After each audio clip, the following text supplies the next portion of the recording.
है 2024 का 1 फरवरी 2024 को जो एग्जाम होने जा रहा है बायो का, उसका सब्जेक्टिव लेकर आ गए हैं फर्स्ट सीटिंग का। तो जिनका भी फर्स्ट सीटिंग में एग्जाम है, पूरा सब्जेक्टिव क्वेश्चन यहाँ पे शॉर्ट आंसर और लॉन्ग आंसर के साथ मैं यहाँ पे बताने जा रहा हूँ। तो फटाफट सभी को शेयर कर दें। 1 फरवरी 2024 के फर्स्ट सीटिंग का बायो का आपका टोटल, आपका शॉर्ट आंसर, लॉन्ग आंसर सब कुछ इस वीडियो में है, आंसर के साथ हिंदी और इंग्लिश मीडियम दोनों में।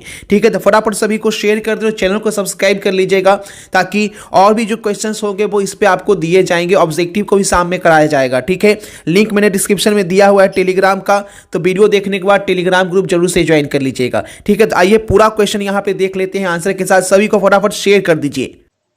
अनिषेक जनन से आप क्या समझते हैं? अनिषेक जनन से what do you understand by parthenogenesis? अनिषेक जनन से क्या समझते हैं? अनिषेक जनन से आप क्या समझते हैं? कुछ प्राणियों जैसे रोटीफर्स, मधुमक्खी, पक्षी आदि में बिना निषेचन की क्रिया संपन्न हुए ही नए जीव का निर्माण हो जाता है।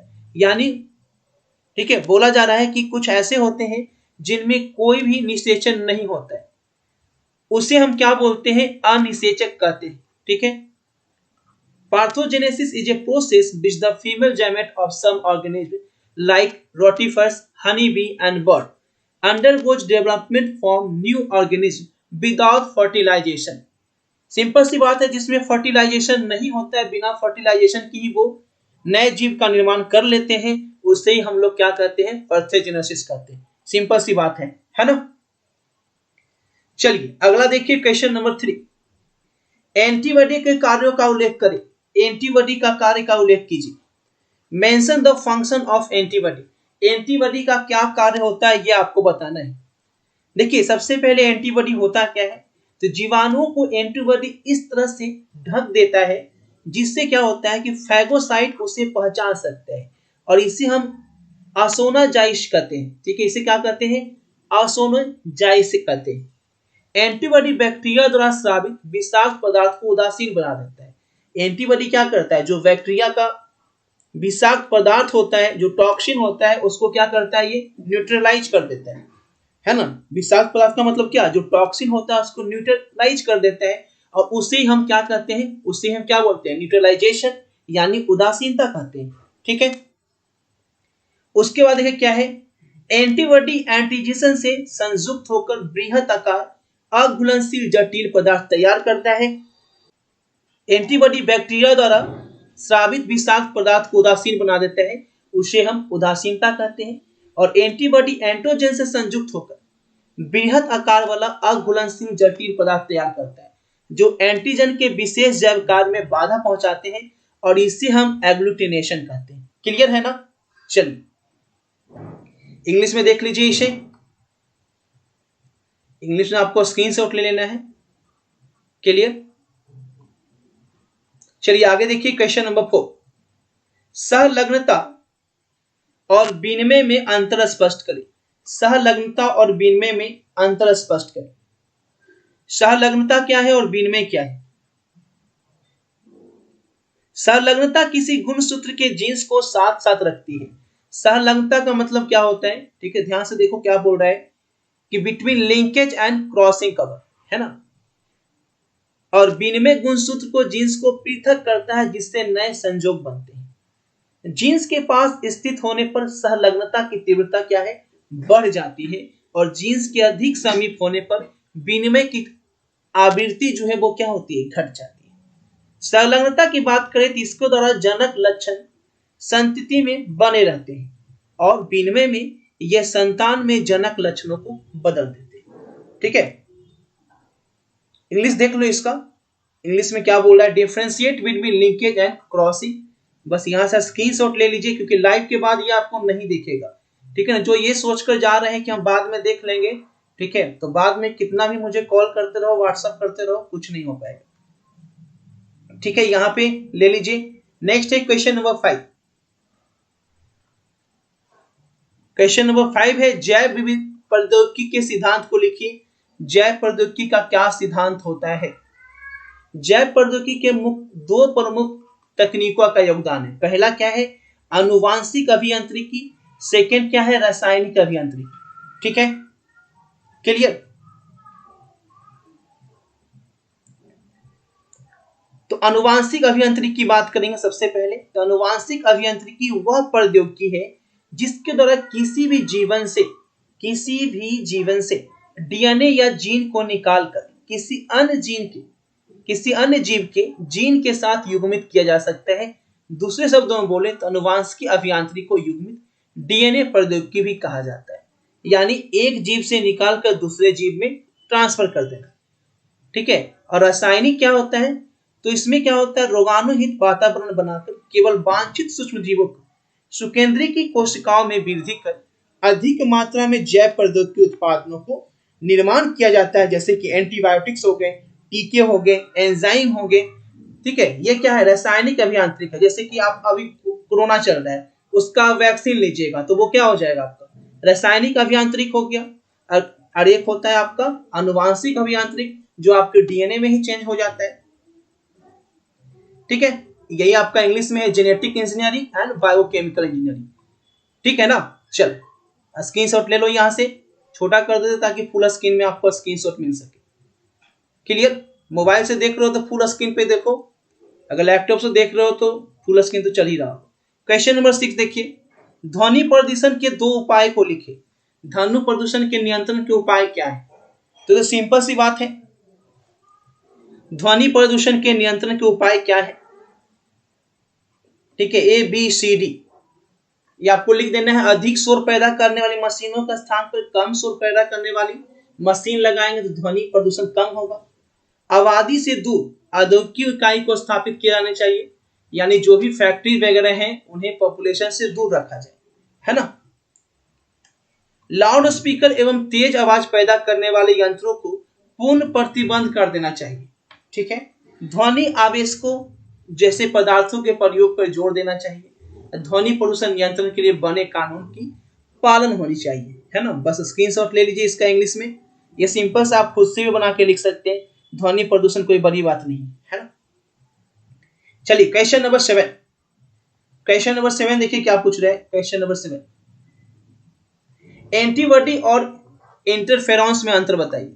एंटीबॉडी और इंटरफेरेंस में क्या अंतर होता है। इंटरफेरेंस और एंटीबॉडीज यहाँ पे लिखा हुआ है। ठीक है। तो इंटरफेरेंस क्या है कि ये सूक्ष्म जीव से संक्रमित किसी भी कोशिका से स्रावित होते हैं। इंटरफेरेंस क्या है कि सूक्ष्म जीव से संक्रमित किसी भी कोशिका से स्रावित होते हैं।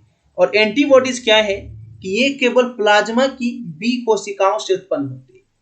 इंटरफेरेंस जो है सूक्ष्म जीव से संक्रमित किसी भी कोशिका से स्रावित होता है, और एंटीबॉडीज जो है प्लाज्मा की बीटा कोशिकाओं से उत्पन्न होता है। इंटरफेरेंस की बात की जाए, इंटरबॉडीज की बात की जाए, तो ये जो होता है तीव्र प्रतिक्रिया दर्शाते हैं, किंतु अस्थायी होते हैं। ये हमेशा के लिए नहीं होते, अस्थायी होते हैं, है ना। और एंटीबॉडी जो क्या है वो धीमी प्रक्रिया वाले होते हैं, लेकिन लंबे समय तक सुरक्षा प्रदान करते हैं। एंटीबॉडीज की देखिए, तो एंटीबॉडी जो होता है कोशिकाओं के अंदर क्रिया करता है, जबकि यहाँ पे एंटीबॉडीज की बात की जाए तो ये कोशिकाओं के बाहर, यानी इंटरफेरेंस और एंटीबॉडीज में डिफरेंस आपको बताया जा रहा है। इंटरफेरेंस की बात की जाए तो शरीर का द्वितीय रक्षा स्तर है, और एंटीबॉडीज जो होता है शरीर का थर्ड रक्षा स्तर होता है। ऑब्जेक्टिव में पूछ देता है कभी कभी कि एंटीबॉडीज जो है कौन सा पोजीशन पे आता है, तो इंटरफेरेंस जो है वो सेकेंड और एंटीबॉडी जो है वो थर्ड। इंग्लिश में देख लीजिए इसी चीज को, है ना। ये ऑब्जेक्टिव में भी पूछ देता है कि from the body second line of defence कौन है, तो इंटरफेरेंस है, और थर्ड लाइन ऑफ डिफेंस कौन है, तो एंटीबॉडीज है। ठीक है, ऑब्जेक्टिव में पूछ देता है क्वेश्चन को, तो याद रखिएगा। चलिए अगला सवाल, क्वेश्चन नंबर 8, जलवाहित रोगों के रोकथाम के लिए आप क्या करेंगे। शॉर्ट भी है, लॉन्ग, इसी में सब कुछ है ना। A to Z इसी में बता देंगे।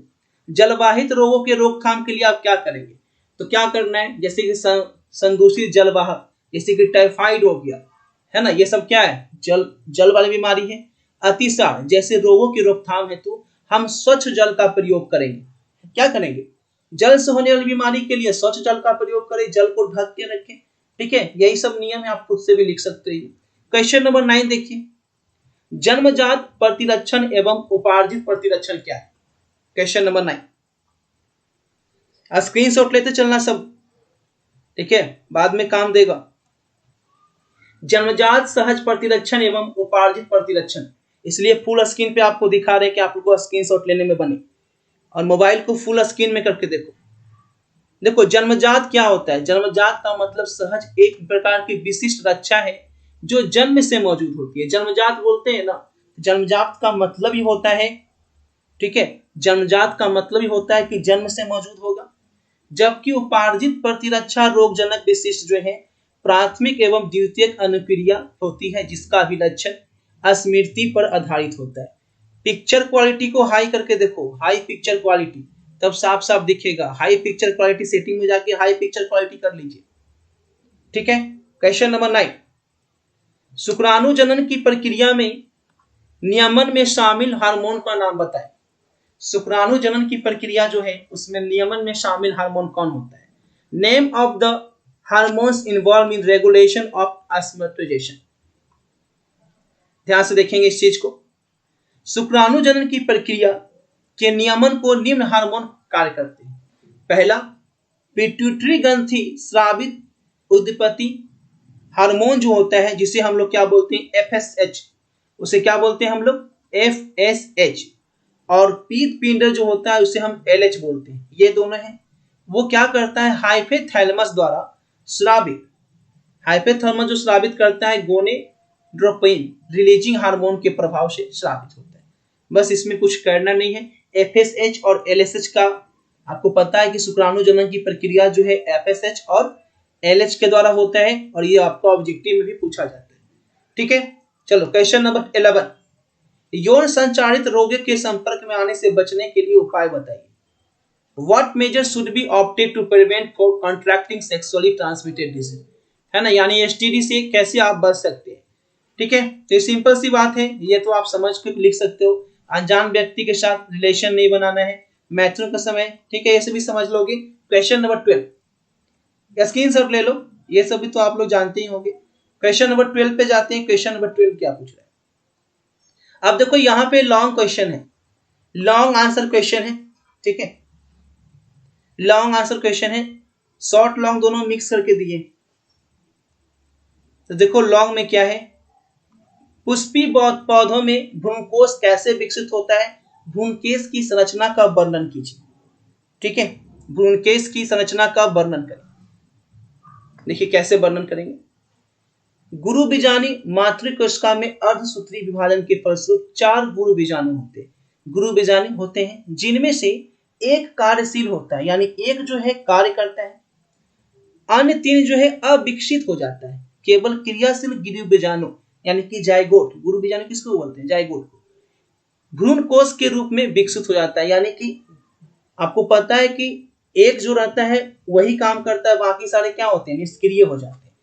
क्रियात्मक गुरु बीजाणु का केंद्रक सूत्री विभाजन से 2 संतति केंद्रक का निर्माण करता है, यानी उसका सूत्री विभाजन होता है और उसके फलस्वरूप वो कितना केंद्रक बनाता है? तो 2 केंद्रक बनाता है, जो गुरु बीजाणु के 2 सम्मुख ध्रुव पर चले जाते हैं, न्यूक्लियेट भ्रूणकोष की रचना करते हैं, और 2 अन्य क्रमिक समसूत्री केंद्रीय विभाजन के फलस्वरूप 4 न्यूक्लियेट और 8 न्यूक्लियेट भ्रूणकोष की रचना करते हैं। इनमें से 4 माइक्रोफाइल छोर पर तथा 4 जो है चैलेंजर छोर पर रहते हैं, और माइक्रोफाइलर छोर के 4 केंद्रक में से 3 अंड समुच्च बनाते हैं, एवं चौथा जो है नीचे की ओर खिसक कर केंद्रक में बनता है।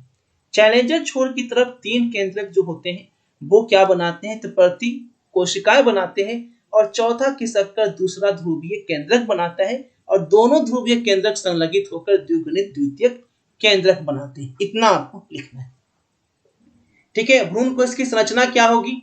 तो यह आपको लिख देना है इस तरीके से कि अंड समुच्च होगा, फिर केंद्रीय कोशिका होगा, और ये फिगर जो है अच्छे से बना लेना है, ठीक है। ये फिगर थोड़ा जूम कर देता हूं, फिगर जो है अच्छे से यहाँ पे बना लेना है, अगर दिख रहा होगा तो, ठीक है। अब चाहे तो अपने लैंग्वेज में भी लिख सकते हैं, कोई दिक्कत नहीं है, आप अपने लैंग्वेज में भी लिख सकते हैं सेम क्वेश्चन को आप बुक से ढूंढकर, या पहले से आप याद किए हुए हैं तो आप अपने लैंग्वेज में लिख सकते हो। इंग्लिश में देख लीजिए, how does embryo sac develop in angiosperm, describe its structure. English में पूरा स्क्रीनशॉट ले लीजिए, क्लियर है। ये फिगर आपको यहाँ पे दिख रहा है, आपको वहां पे डायग्राम इस तरह से बना लेना है। आप इसे शॉर्ट में भी लिख सकते हो, कोई मैटर नहीं करता, जैसे आपको याद है वैसे लिख सकते हैं। बायो में थोड़ा सा लॉन्ग लंबा हो जाता है। चलिए क्वेश्चन नंबर 2 है, उत्पादकता की धारणा को समझाएं। प्राथमिक उत्पादकता क्या है, इसको प्रभावित करने वाले कारकों के नाम लिखें। तो पारिस्थितिकी तंत्र के किसी पोषी स्तर द्वारा दिए गए समय में कार्बनिक पदार्थों के संश्लेषण की दर को ही हम क्या कहते हैं, उस तंत्र की उत्पादकता कहते हैं। और उत्पादकता के लिए 3 चीजें आवश्यक है। उत्पादकता के लिए 3 चीजें आवश्यक है, उत्पादक की दर, प्रति इकाई क्षेत्रफल और इकाई समय। ठीक है, क्लियर ना। अब उत्पादकता जो है 2 प्रकार के होते हैं, प्राथमिक उत्पादकता और द्वितीय उत्पादकता। ठीक है, तो प्राथमिक उत्पादकता क्या होगा, इसे हम ग्राम पर मीटर वर्ष या ऊर्जा के रूप में मापा जाता है। प्राथमिक उत्पादकता की बात की जाए तो ये जो होता है प्रकाश संश्लेषण के दौरान पादपों द्वारा एक निश्चित समयावधि में प्रति इकाई क्षेत्र उत्पन्न किए जैव मात्रा या कार्बनिक सामग्री को प्राथमिक उत्पादकता कहते हैं। क्या बोल रहे हैं, एक निश्चित समयावधि में, यानी कि टाइम पीरियड उसका फिक्स होता है, प्रति इकाई क्षेत्रफल पर उत्पन्न किए गए जैव मात्रा को कार्बनिक सामग्री जो होता है उसी हम प्राथमिक उत्पादकता कहते हैं, जिसे हम यहां से डिनोट करेंगे। इसे 2 भागों में विभाजित किया गया है, सकल प्राथमिक उत्पादकता और शुद्ध प्राथमिक उत्पादकता। सकल देख लीजिए और शुद्ध लिख लीजिए। ठीक है, क्लियर। और यहां से लिख दीजिएगा GPR minus R is equal to NPP. ठीक है, बस इतना तक आपको इसमें लिख देना है। इंग्लिश में देख लो इसको, discuss concept of productivity, what is primary productivity, right about the factors affecting it.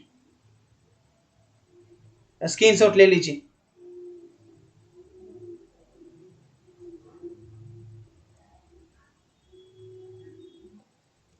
ठीक है, स्क्रीनशॉट यहां से ले लो। चलिए नेक्स्ट है, सूक्ष्म जीवों का प्रयोग रासायनिक उर्वरकों पीड़कनाशियों के प्रयोग को कम करने के लिए किया जा सकता है या किस प्रकार संपन्न होगा, व्याख्या कीजिए।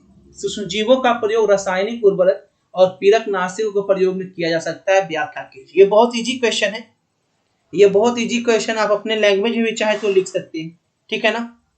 कृषि उत्पादकता की बढ़ती मांग को पूरा करने के लिए रासायनिक उर्वरकों और पीड़कनाशियों का प्रयोग जो है पर्यावरण प्रदूषण में भागीदारी देता है, जो कि क्या है, चिंता का कारण बन गया है।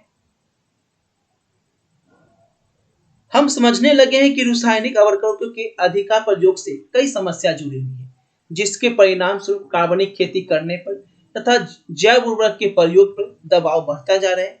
इसीलिए जैव उर्वरक एक प्रकार का जीव है जो मृदा की पोषक गुणवत्ता को बढ़ाता है, और जैव उर्वरक का मुख्य स्रोत जैसे कि सूक्ष्म जीव हो गया, जीवाणु, कवक, साइनोबैक्टीरिया होते हैं, और ल्यूनेमिस पादपों की जड़ स्थित ग्रंथियों का निर्माण कर राइजोबियम के सहजीवी संबंध पैदा करते हैं, जो वायुमंडल से नाइट्रोजन का स्थिरीकरण करता है और कार्बनिक रूप में परिवर्तित करता है, जिसे पौधे जो है पोषक के रूप में प्रयोग करते हैं। अन्य जीवाणु जैसे कि हो गए एजोवैक्टर मृदा में मुक्तावस्था में रहते हैं, और ये वायुमंडलीय नाइट्रोजन का स्थिरीकरण कर सकते हैं, जिससे मृदा की नाइट्रोजन अवयव बढ़ जाते हैं। ठीक है, यानी इस तरीके से ये इजी क्वेश्चन है, इसमें कुछ है नहीं, आप अपनी भाषा में भी इसे लिख सकते हैं। ठीक है, इसे अपनी भाषा में भी आप लिख सकते हैं। आप इसे चाहे तो और शॉर्ट भी कर सकते हैं, कोई दिक्कत नहीं है। ठीक है, यहाँ पूरा समझा का आंसर दिया गया है और यहाँ पे टाइपिंग किया गया, इसलिए ऐसे लग रहा है आपको। आप जब कॉपी में लिखिएगा तो आपको इतना ज्यादा नहीं लगेगा, क्योंकि ये बायो है। बायो जो है थोड़ा सा लंबा, तो बायो लिखना ही पड़ता है। बायो में लॉन्ग जो है आप लंबा ही लिखेंगे।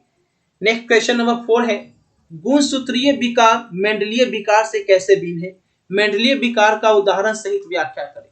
गुणसूत्रीय विकार जो है मेंडलीय विकार से कैसे अलग होता है, मेंडलीय विकार का उदाहरण व्यक्त करें। अब देखो ये भी इजी क्वेश्चन है, गुणसूत्रीय विकार और मेंडलीय विकार से कैसे भिन्न। दोनों क्या है, एक अनुवांशिक विकार है, मेंडलीय विकार वे होते हैं जो एकल जीन के रूपांतरण, ठीक है, देखो लॉन्ग वाले जो है आप स्क्रीनशॉट ले लीजिए, लॉन्ग वाले में उतना समझाने की क्या जरूरत है, इजी क्वेश्चन है ये, है ना। बस ये आपको ड्रॉ कर लेना है, ठीक है, यहाँ पे फिगर ड्रा कर लेना है। और हीमोफीलिया हो गया ये, और फिनाइल कीटोनेरिया हो गया, इंग्लिश में देख लीजिए इसी चीज को।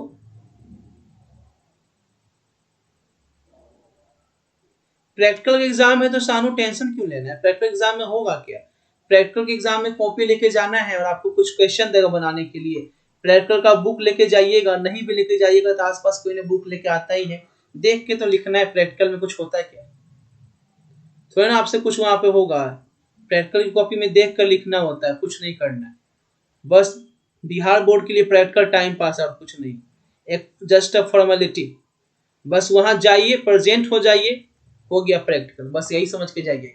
Question number 5, practical just like a formality for Bihar board, है ना। आईयूडी और अंतर्ग्रवाशी युक्ति क्या है, यह किस प्रकार क्या करती है। क्वेश्चन नंबर 5, आईयूडी और अंतर्ग्रवाशी युक्ति क्या है, यह किस प्रकार कार्य करती है, यह आपको लिखना है, यह भी आपका लॉन्ग है। प्रैक्टिकल के एग्जाम का कोई टेंशन नहीं लो, नहीं प्रैक्टिकल में टाइम वेस्ट करो, ठीक है। जो आप पढ़ाई कर रहे हैं पढ़ाई कीजिए, प्रैक्टिकल की कोई टेंशन नहीं लेना है, आराम से जाना है, मस्ती में जाना है और मस्ती में आना है, ठीक है। बस अपना एडमिट कार्ड लेके जाइए।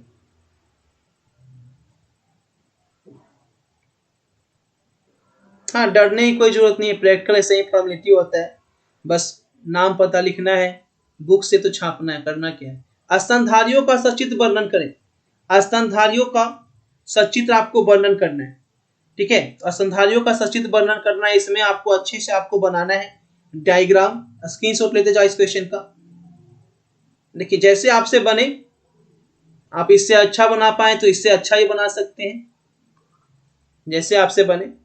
जिनकी ड्राइंग अच्छी है वो थोड़ा और अच्छा बना लेंगे, ठीक है। Describe the structure of memory gland with the label diagram, ठीक है। डायग्राम ऊपर बना दिया गया है तो नीचे इंग्लिश में देने की जरूरत नहीं है ना, ठीक है। कैंसर कोशिका के दो मुख्य लक्षण बताइए, कैंसर कोशिका के दो मुख्य लक्षण, what are the main feature of cancer cell.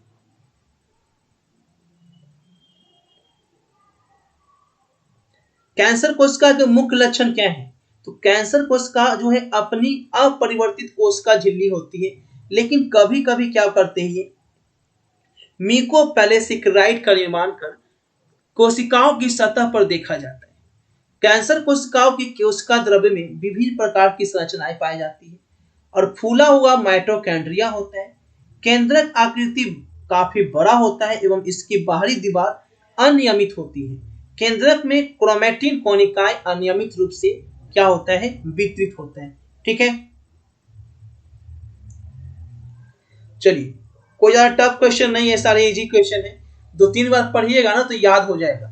What are the main feature of cancer cell, ठीक है, कैंसर सेल का मेन फीचर आपको लिखना है, देखिए ये सारे इजी क्वेश्चन है। संक्रामक रोग से आप क्या समझते हैं, जीवाणुजनित 3 संक्रामक रोगों का नाम बताइए। संक्रामक रोग से क्या समझते हैं, आप कुछ भी दे सकते हो। संक्रामक रोग से क्या समझते हैं, सिंपल सी बात है, ऐसे रोग जो प्रत्यक्ष एवं परोक्ष रूप से एक व्यक्ति से दूसरे व्यक्ति में फैलते हैं उन्हें संक्रामक रोग कहते हैं। जीवाणुजनित संक्रामक जीवाणु द्वारा होता है और विषाणुजनित जो विषाणु के द्वारा होता है, ठीक है। तो यहाँ पूछा है क्या, बैक्टीरिया के द्वारा 3 संक्रामक रोग है, वैसे संक्रामक रोग जो बैक्टीरिया से फैलते हैं, जैसे कि न्यूमोनिया। कोरोना मत लिख देना, कोरोना जो है जीवाणु से नहीं विषाणु से फैलता है, वो विषाणु वायरस है, कोरोना क्या है, वायरस है। तो ये आपसे पूछा है जीवाणु, तो विषाणु वाला मत लिख देना। निमोनिया क्या है, एस्ट्रोप्टो न्यूमोनी द्वारा होता है, जैसे कि ज्वर, खांसी, सिर दर्द इसके प्रमुख लक्षण है। क्षय रोग यानी टीबी, ट्यूबरकुलोसिस, ये भी क्या है, जीवाणु के द्वारा, बैक्टीरिया के द्वारा होता है। कॉलेरा, ये भी आपका बैक्टीरिया के द्वारा होता है, ठीक है। 3 कोई बीमारी लिख देना है आपको। What do you mean by communicable disease यानी संक्रामक disease, mention 3 communicable disease caused by bacteria, bacteria से होने वाले 3 डिजीज का इसमें से कुछ कुछ याद है, हाँ बिल्कुल याद होगा, ठीक है ना। बस दे दनादन जाकर वहां पे करना है, कुछ नहीं करना है, बस अब सब कुछ आप लोग को हम दे दिए हैं, बस याद जो है वो आप लोग को करना है, डिपेंड करता है आप लोग कितना याद करते हैं।